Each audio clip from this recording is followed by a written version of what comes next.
శుక్లాంబరధరం విష్ణుం శశివర్ణం చతుర్భుజం ప్రసన్నవదనం ధ్యాయేత్ సర్వవిఘ్నోపశాంతయే.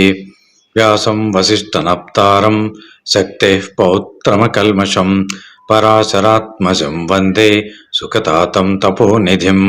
వ్యాసాయ విష్ణురూపాయ వ్యాసరూపాయ విష్ణవే నమో వై బ్రహ్మనిధయే వాసిష్ఠాయ నమో నమః. మాఘమాసం ఈరోజు 15వ రోజు. మాఘపురాణమునందలి 15వ అధ్యాయము జ్ఞాన శర్మ కథ మాఘ పూర్ణిమను గురించి మనం తెలుసుకుందాం. గ్రస్నమదుడు జహ్నముతో ఈ విధముగా పలికెను. తపమాచరించుచు బ్రాహ్మణునకు శ్రీహరి ప్రత్యక్షమయ్యను.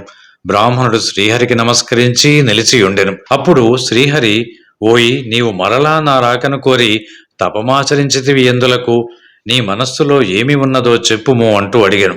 అప్పుడు ఆ విప్రుడు, స్వామి, నాకు పుత్రవరమునిచ్చి సంతోషము కలిగించితివి.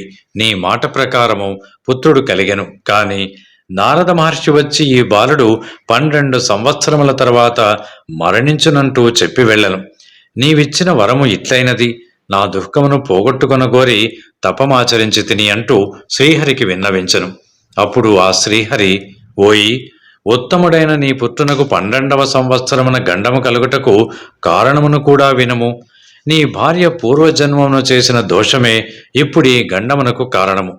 పూర్వజన్మమున కూడా మీరు ఇరువురును భార్యాభర్తలే. అప్పుడు నీ పేరు జ్ఞానశర్మ. ఈమె అప్పుడునూ నీ భార్యయే. ఆమె ఉత్తమ శీలము గుణములు కలిగి ఉండినది. ఆమె భర్తయగు జ్ఞానశర్మ ఆమెను మాఘమాస వ్రతమును చెయ్యమంటూ చెప్పెను. ఆమెయు అట్లేనని అంగీకరించను. వ్రతమును కూడా ప్రారంభించను. మాఘ పూర్ణిమయందు వ్రతమాచరించి పాయస దానము చెయ్యలేదు. ఆ దోషము వలన నీ భార్య పుత్రవతి కాలేదు. నీవు నిశ్చల భక్తితో మాఘవ్రతమునాచరించినందున ఈ జన్మయందును విష్ణుభక్తి కలిగెను. నేను నీ తపమునకు వరమిచ్చినను గత జన్మలో నీ భార్య మాఘ పూర్ణిమ నాడు చెయ్యవలసిన పాయసదానము చేయకపోవటను, భర్త చెప్పినను చేయకపోవటయును ఈ 2 దోషముల వలన 12 సంవత్సరముల తరువాత గండము ఉన్నది అంటూ నారదుడు చెప్పెను. కావున మాఘవాస వ్రతమునందలి గంగోదక బిందువులతో నీ పుత్రుని తడుపుము. ఇందువలన గండదోషము పోయి నీ పుత్రుడు చిరంజీవియగును అంటూ పలికెను. ఓయి, మాఘస్నానము ఆయువును ఆరోగ్యమును ఐశ్వర్యమును ఇచ్చును. మాఘస్నానము చెయ్యని వారికి వారి సంతానమునకు ఆపదలు కలుగును. అధిక పుణ్యములను గత జన్మలలో చేసిన వారికే మాఘమాస వ్రతమును ఆచరింపవలయును అను సంకల్పం కలుగును.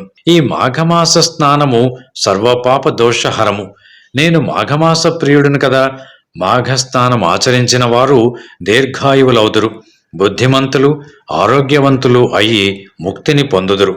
మాఘమాస స్నాన వ్రతము కోరిన కోరికలను కూడా ఇచ్చును. ఈ మాఘవ్రత మహిమను బ్రహ్మ, శివుడు, లక్ష్మి, పార్వతి, సరస్వతి, ఇంద్రుడు, వశిష్ఠుడు, జనకుడు, దిలీపుడు, నారదుడు వీరు మాత్రమే బాగుగా తెలిసినవారు అంటూ పలికెను. ఇతరులు దాని మహిమను పూర్తిగా తెలుసుకోలేరు.